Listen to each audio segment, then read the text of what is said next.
Hello friends, বর্ণালী sport stories চ্যানেলে আপনাদের আরও একবার স্বাগত। পৌষ মাস থাকতে থাকতে এই রেসিপিটা একবার অবশ্যই বানিয়ে খান, খেতে কিন্তু দুর্দান্ত হয়। আর খেলে কিন্তু বোঝাই যায় না যে এটা মূলো থেকে তৈরি।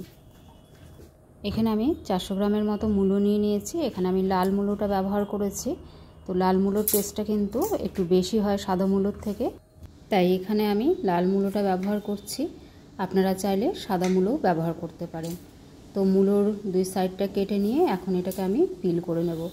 মূলোটাকে আমি আগেও একবার ধুয়ে নিয়েছিলাম, পিল করার পরও কিন্তু আরেকবার ধুয়ে নেব। তো সবগুলোকে আমি পিল করে নিয়েছি।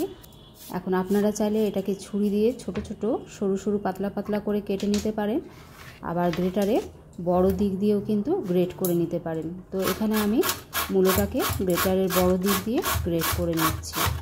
তো এটাতে আমার সুবিধা হবে, তাই আমি এভাবেই করছি। আর আপনারা চাইলে ছোট ছোট পাতলা পাতলা লম্বা লম্বা করে কেটেও নিতে পারেন।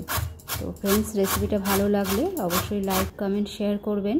আর আমার চ্যানেল নতুন বন্ধু হলে চ্যানেলটিকে সাবস্ক্রাইব করে অল নোটিফিকেশন বেল অন করবেন, যাতে আমি কোনো রেসিপি আপলোড করলে খুব তাড়াতাড়ি আপনাদের কাছে পৌঁছে যায়। তো এখানে আমি সব মূলোটাকে গ্রেট করে নিয়েছি। মূলো থেকে অনেক জল বেরোয়, তাই যাতে যখন তরকারিটা রান্না করব তখন যাতে আরও জলে ওভারকুক না হয়ে যায়, এই জন্য মূলোটার মধ্যে একটু নুন মাখিয়ে আমি মূলোটাকে 2 থেকে 3 মিনিট একটু রেস্টে রেখে দেব। তো এখানে আমি সামান্য একটু নুন দিলাম, নুন দিয়ে ভালো করে মাখিয়ে নিচ্ছি। এবার এটাকে আমি 2 থেকে 3 মিনিট একটু রেস্টে রেখে দেবো। ততক্ষণে আমি কিছু সবজি কেটে নেব। এখানে আমি 10 থেকে 12টা মটরশুঁটি নিয়ে নিয়েছি, গ্রিন পিস। এগুলোকে আমি একটু ছাড়িয়ে নিচ্ছি। তো পুরো রেসিপিটা আমি নিরামিষভাবে করছি। ফ্রেন্ডস, এখনও যারা ভিডিওটাতে একটা লাইক দিয়ে দেখা শুরু করেনি তাদের কাছে রিকোয়েস্ট রইল, একটা লাইক দিয়ে দেবেন প্লিজ। তো মটরশুঁটিগুলো আমি ছাড়িয়ে দিলাম। এবার এখানে আমি 3টে ছোটো সাইজের আলু নিয়েছি। আলুগুলোকে আমি ছোট ছোট টুকরো করে কেটে নেব। তো আলুগুলো ছোট করেই কেটে নিতে হবে, যেহেতু এখানে আমি মূলোর ঘন্ট বানাচ্ছি। তো আলুগুলোকে প্রথমে আমি ধুয়ে নিয়েছিলাম, তারপরে পিল করে কেটে নিচ্ছি। কাটার পরও কিন্তু আরেকবার ধুয়ে নিতে হবে। তো নতুন আলুতে এখন মাটি বেশি থাকে, ওই জন্য কিন্তু 2বার ধুয়ে নিতে হবে। কড়াইতে আমি 4 টেবিল স্পুন সর্ষের তেল দিয়ে দিলাম। রান্নাটা কিন্তু সর্ষের তেলেই ভালো হবে। আর এখানে একটা এলাচ, 2টো লবঙ্গ, 1 টুকরো দারচিনি, গোটা জিরে আর একটা তেজপাতা আমি ফোড়ন দিয়ে দিলাম। গ্যাসের ফ্লেম লোতে করে এটাকে নেড়ে চেড়ে নেব যতক্ষণ না ফোড়নটা থেকে সুন্দর গন্ধ আসছে। কেটে রাখা আলুগুলো এখন আমি দিয়ে দিচ্ছি। এবার এটাকে গ্যাসের ফ্লেম মিডিয়ামে করে একটু লাল লাল করে ভেজে নিতে হবে। ফ্রেন্ডস, রেসিপিটা যদি ভালো লাগে অবশ্যই কমেন্ট করে জানাবেন। আপনাদের সুন্দর সুন্দর কমেন্ট করতে আমার খুব ভালো লাগে। তো এখানে আমি পরে একটা শুকনো লঙ্কা অ্যাড করে দিলাম। তো আপনারা চাইলে ফোড়নেও দিতে পারেন, কিন্তু আমি এখানে পরে অ্যাড করে দিলাম। এখন ঢাকা দিয়ে গ্যাসের ফ্লেম মিডিয়ামে রেখে 2 মিনিট কুক করে নেব। তো 2 মিনিট পর ফিরে এলাম। আলুগুলো আমার প্রায় লাল লাল করে ভাজা হয়ে গেছে, দেখতেই পাচ্ছেন। তো এখন এর মধ্যে আমি 2 টেবিল স্পুন কোরানো নারকেল দিয়ে দিলাম, গ্রেটেড কোকোনাট। নারকেলটা একটু ভেজে নেব।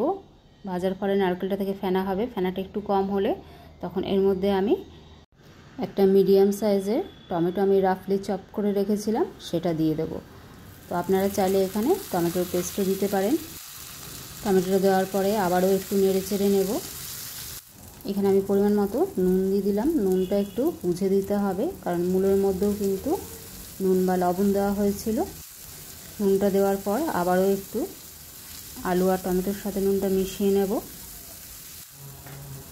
এই মূলোর এই রেসিপিটাতে কিন্তু বেশি মশলার প্রয়োজন হয় না। এখানে আমি 1/2 টিস্পুন হলুদ গুঁড়ো, লাল লঙ্কার গুঁড়ো আর ধনে গুঁড়ো দিয়ে দিয়েছি। গ্যাসের ফ্লেম লোতে করেছি যাতে মশলা একদম জ্বলে না যায়। তো মশলাটা একটু ভেজে নেব। গ্যাসের ফ্লেম লো করে একটু ভাজা হয়ে গেলে এর মধ্যে আমি 1 টেবিল স্পুন আদা গ্রেট করে রেখেছিলাম, সেটা দিয়ে দিলাম, গ্রেটেড জিঞ্জার। আবারও ভালো করে মিশিয়ে নেব যতক্ষণ না আদার কাঁচা গন্ধটা চলে যাচ্ছে, ততক্ষণ একটু নেড়ে চেড়ে নেব গ্যাসের ফ্লেম লোতে করে। ফ্রেশ মটরশুঁটি অ্যাড করে দিলাম, 2টো কাঁচা লঙ্কা চিড়ে আমি অ্যাড করে দিলাম। ঝালটা আপনারা আপনাদের পছন্দ মতো দিতে পারেন। তারপরে আবারও একটু ভালো করে মিশিয়ে নিচ্ছি। একটু নেড়ে চেড়ে নেওয়ার পর এখানে আমি গ্রেট করে রাখা মূলোগুলো অ্যাড করে দেবো। মূলোটা থেকে এইভাবে জলটা নিংড়ে নেব, তারপর আমি কড়াইয়ে দিয়ে দেবো। আর জলটা কিন্তু ফেলে দেওয়া যাবে না, তো যদি প্রয়োজন হয় তখন কিন্তু অল্প পরিমাণে এই জলটাই ব্যবহার করা যেতে পারে। সব গ্রেট করা মূলোগুলোকে দিয়ে দিলাম। এখন মশলার সাথে মূলোটাকে ভালো করে মিশিয়ে নেব। ভালো করে মিশিয়ে নিতে হবে, তারপরে ঢাকা দিয়ে কুক করতে হবে যতক্ষণ না পর্যন্ত সব সবজিগুলো ভালো মতো সেদ্ধ হয়ে যাচ্ছে। ভালো করে মিশিয়ে নিয়েছি, এখন ঢাকা দিয়ে 4 থেকে 5 মিনিট কুক করে নেব। 4 থেকে 5 মিনিট কুক করার সময় কিন্তু আমি মাঝে মাঝে এটাকে নেড়ে চেড়ে দিয়েছিলাম। আমার একটু জলের প্রয়োজন হয়েছিল, আমি সামান্য একটু জল দিয়েছিলাম, তো আপনারা বুঝে নেবেন জলের প্রয়োজন আছে কি না।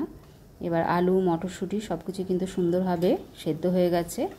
আর এই আমি 1 চামচ এখানে আটা দিয়ে দিলাম, যাতে এটা কিন্তু একদম মানে মাখা মাখা হয়ে যায়, ছাড়া ছাড়া ভাব না থাকে। তো আটাটা কিন্তু দিয়েছি, এটা কিন্তু খাবার সময় একদমই বোঝা যাবে না। ভালো করে আটাটা মূলোর সাথে মিশিয়ে নিচ্ছি। 1 টেবিল চামচ এখানে আমি ঘি অ্যাড করে দিলাম। ঘিটা কিন্তু দিতেই হবে, তাহলে টেস্টটা কিন্তু দুর্দান্ত হয়। আর হাফ টিস্পুনের মতো এখানে আমি গরম মশলা অ্যাড করে দিলাম। আর শীতকালে সবজি হবে আর ধনেপাতা দেওয়া না হলে সেটা তো অসম্পূর্ণ থেকে যায়, তাই এখানে আমি ধনেপাতা কুচি ছড়িয়ে দিলাম ওপর থেকে। এবার গ্যাসের ফ্লেম অফ করে এটাকে আমি একটু মিশিয়ে নিচ্ছি, তারপরে স্ট্যান্ডিং টাইম দিয়ে এটাকে আমি সার্ভ করে নেব।